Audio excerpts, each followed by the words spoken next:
Today's episode is brought to you by Mazars. SoundCartel.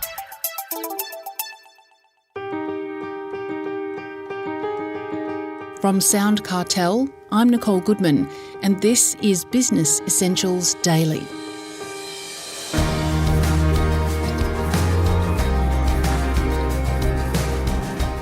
They're not spoken about openly, so you may never know what's really going on unless you go looking. They're UGRs, or Unwritten Ground Rules, a concept created years ago by Steve Simpson, who insists that they're fundamental to the culture of a business. Steve has seen an increasing focus on the importance of good culture in recent times, so Heather Dawson asks, does he agree with just about everyone else in town that culture, good culture, is vital to productivity and growth? Oh, Heather, I'm with those people that it is vitally important. I think it's such a critical ingredient nowadays. We did some research a little while back, and to be honest with you, we stumbled across this question. We asked people in our research, if the culture of your workplace was to become as good as it realistically could, how much improvement would there be on people's performance/productivity? We gave people a sliding scale, started at 0 because 0 is a legitimate answer. You might think the culture now realistically is as good as it's going to get. And then we gave a sliding scale, 10%, 20%, up to 100% plus. And we were gobsmacked with the results because 90% of senior leaders said there would be a 20% or more performance improvement if the culture was realistically improved. 60% of middle managers said there would be 50% or more improvement in performance. So fundamentally, it impacts on performance. And I see it as probably the most important thing nowadays. But it does beg the question, Steve. I mean, why don't people do something about it if they already know that there's a problem? It's a really good question, Heather. And I think intuitively, many leaders know that their culture might not be quite as good as it could be. But in many cases, I think people feel powerless about what to do about it. And it stems, I think, from a lack of clarity of what culture actually means.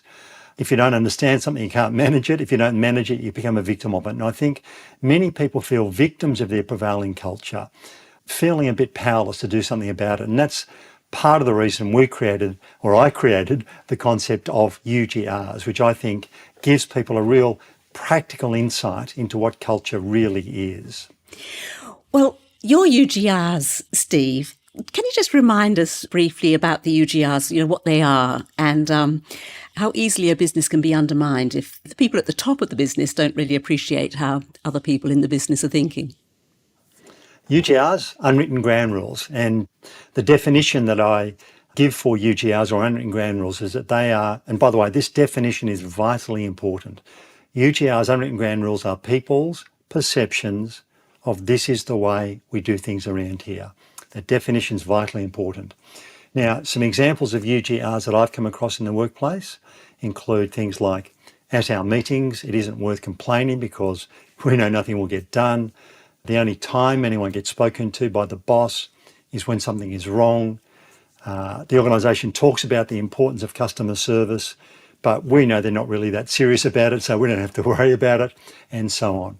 So these UGRs drive people's behaviour, yet they are seldom talked about openly. It's my contention, Heather, that it is the UGRs that constitute culture. Culture is merely people's perceptions of this is the way we do things around here. So culture is as simple to understand as that. It's merely people's perceptions of this is the way we do things around here. Now, the examples I've just shared with you, I've been a little unfair because they're negatively oriented, and UGRs are not always negative. If we have a positive, productive, dynamic team right now, it follows by definition that there are positive UGRs. If we're in an ordinary team right now, it follows there are ordinary UGRs. We're human beings, inevitably we'll get a mix. We'll get some positive, some less than positive, and some in between. The key question that I often put to leaders, and maybe the most important question I can put to leaders, is this. Are your current UGRs, that is your culture, are your current UGRs a function of luck or chance, or are they by design? And in my experience, in the vast majority of cases, the current UGRs are a function of luck or chance, where people are thinking to themselves, we're so lucky to have a good boss, or we're so unlucky to have such a bad boss. If only I could get a transfer out of here, I'd be okay. Or if only they could get a transfer out of here, we'd be okay. So that's not good enough when there is such capacity for performance improvement by improving the culture. I think it's a genuine leader responsibility for them to grasp a hold of this and fight for the kind of culture that's necessary for the organisation's future success while making it a great place to work. So, Steve, how does a boss, a leader, find out whether the UGRs in his business are positive, negative, or even what they are at all? Well, yeah, look, I think there's a necessary first step prior to that, Heather, because we can find out what the current UGRs are. We've had 2 Australian universities undertake world-first research into UGRs. So I'll share how we can understand the prevailing UGRs in a moment. But a necessary first step is, I think, the leadership team gaining clarity around their aspirational culture. We need clarity and commitment about the kind of culture that's necessary for the organisation's future success while making it a great place to work. And my recommendation is we come up with no more than 5 or 6 attributes, which we can call values, by the way, and that's our aspirational culture. And we need clarity and commitment around those values or cultural attributes. Very importantly, Steve, how do you find out what the UGRs are? What we can do, and this is based on the research undertaken by 2 Australian universities, is we can craft what we call lead-in sentences linked to the values to open up a window into the UGRs associated with those values. So I'll give you an example. If we have a value of respect, I wonder how people in an organisation would complete this sentence. Around here, people are treated. If we have a value of constant improvement, I wonder how people in an organisation would complete this sentence. Around here, when someone comes up with a new idea.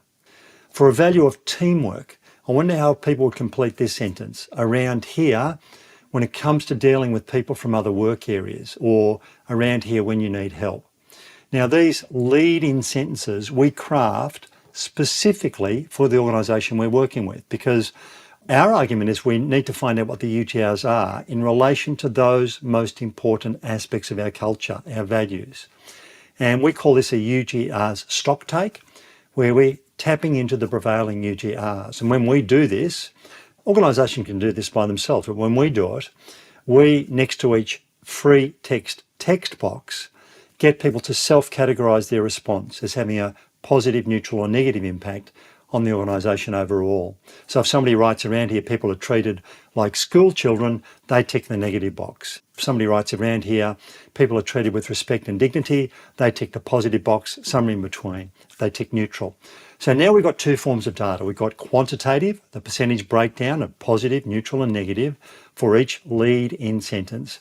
And we've got the qualitative, which is the words, the massively valuable richness of those words bunched up into groups of positive, neutrals and negatives.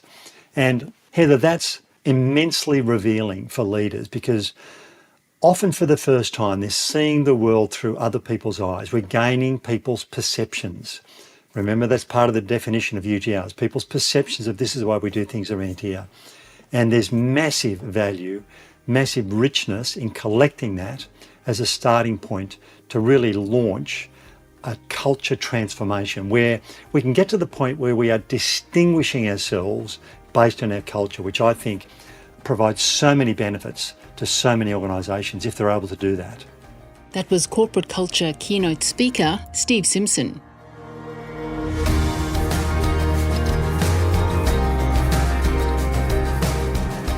This episode of Business Essentials Daily is produced by the team at SoundCartel. Thanks for listening. I'm Nicole Goodman. We'll bring you more Be Daily tomorrow. Follow @BE Daily Podcast across social media and head to bedaily.com.au for more from the Business Essentials Daily podcast. SoundCartel. This episode was brought to you by Mazars. To find out more, visit mazars.com.au. That's mazars.com.au. seldom.com.au.